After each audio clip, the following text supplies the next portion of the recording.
Interest rates are the highest they've been in over 20 years, and yet we're still seeing bidding wars in Northern Virginia.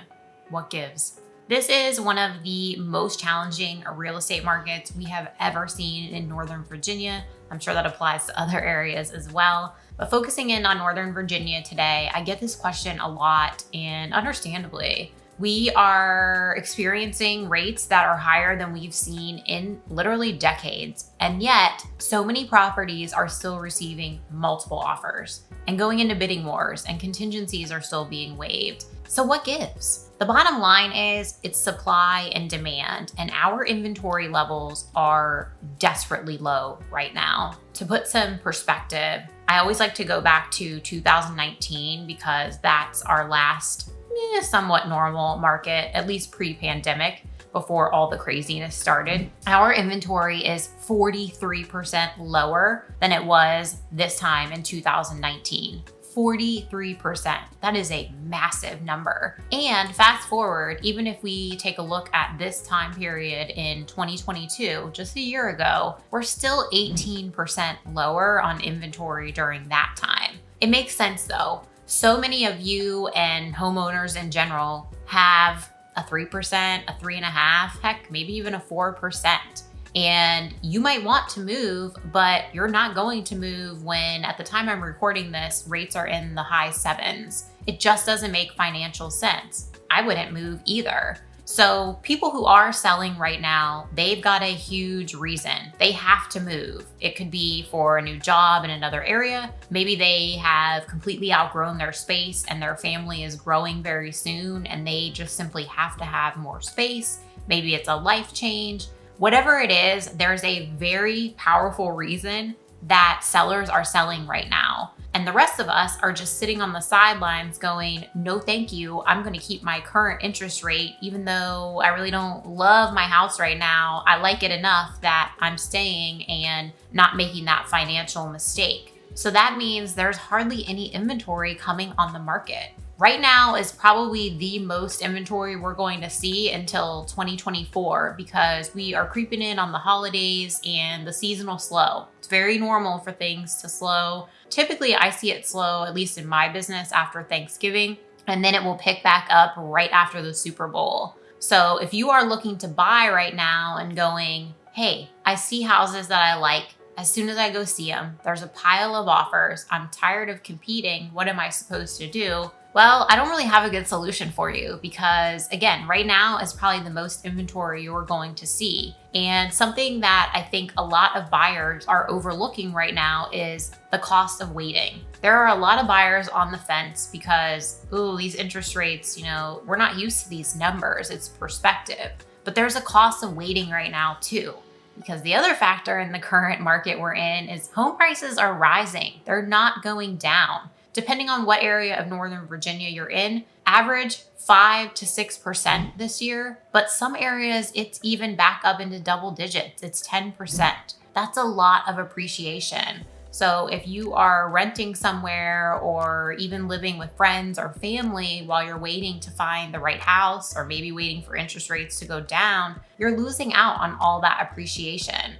So I do still think it's a good time to buy, but you have to look at your numbers. Everybody's situation is different, and now more than ever, look at those numbers. What is your cost of waiting? Does it make sense to wait and see if rates do come down? If they do come down though, keep in mind that so many of those buyers that have been just riding the fence waiting, they're gonna enter the market again. Will we have enough inventory? My prediction is no. If rates do go down, I think that some sellers will go ahead and sell because they're ready to have a different home.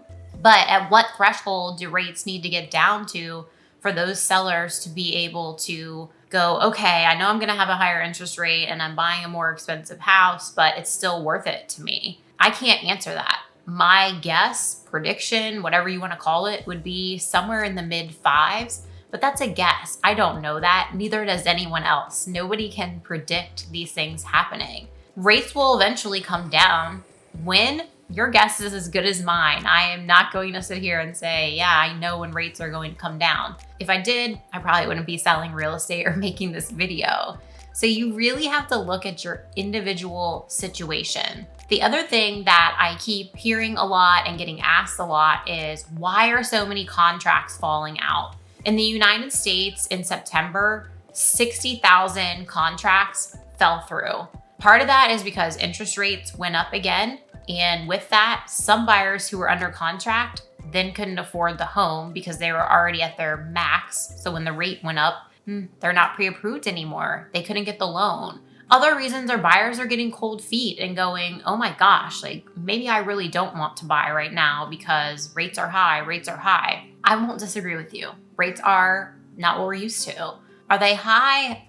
Depends on how you look at it, because historically, no, not really. But when you pair the higher interest rates with top dollar for housing right now, it's rough. It's rough out there for buyers. And if you're selling your home and it's, an A+ property, 10 out of 10, it's updated, it shows beautifully, it's well maintained, you're gonna have buyers lined up. So you will have a pretty smooth go, or you should, as long as your agent is doing their due diligence on selling. But then if you have to buy another place, you're jumping in with all of that competition and paying top dollar for your next property. So the bottom line is, in the Northern Virginia market, things are strong. We don't have enough inventory. There's still way more demand than we have housing. And that's what's causing things to continue to be strong. It's simple supply and demand. But when it comes to whether or not you should sell, whether or not you should buy, it has never, ever been more of a personal decision and coming down to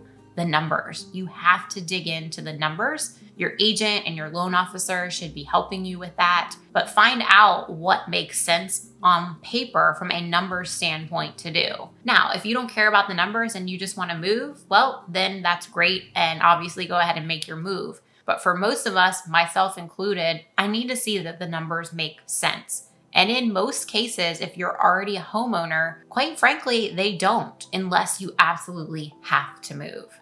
To put things in perspective from a numbers standpoint, if your goal is to have a mortgage payment that is roughly $4,000, in February of 2022, that would have meant you have about $925,000 of purchasing power. Depends on HOAs, taxes, etc. This is just an example. Where in today's current interest rates, you are looking at $610,000 would be your budget to get roughly a $4,000 per month payment. That is a massive difference in buying power in just about a year and a half time. So your interest rate obviously makes the biggest impact on what your monthly payment is. And that's where it comes down. I'm always gonna go back to the numbers of determining what is your cost of waiting and does it make sense to make a move? And I can't answer that for you on a video. It has to be a one-on-one scenario where you're looking at your numbers with your agent. And even if you don't have an agent yet, but you're curious of what would make sense and you need some help, reach out to an agent that you trust and work through the numbers together so that you can make an informed decision. Whatever that decision is, it's yours, but at least you'll have the information you need. And as far as the Northern Virginia market goes, I hope so much that we get some relief soon and we get some more inventory and some more options for buyers to choose from. But until that happens, you can expect to continue to see prices to rise. You're going to continue to see bidding wars, but it's going to be on properties that are A+. Buyers in this market, they don't want the fixer-up home that they're in a bidding war for and have to waive everything and then don't really even like the home they got. Buyers are much pickier in this market than they were in 2021. So you have to determine what type of property you're going to be putting on the market, because that's going to dictate how much activity you have as well. There's a lot of intricacies in this market. It is really challenging out there, and it takes a lot of thought before you decide to make any type of move. If you got some value from today's video, please consider hitting that like button or subscribing to the channel. It always helps us out, and I greatly appreciate your support. And until I see you on the next one, take care.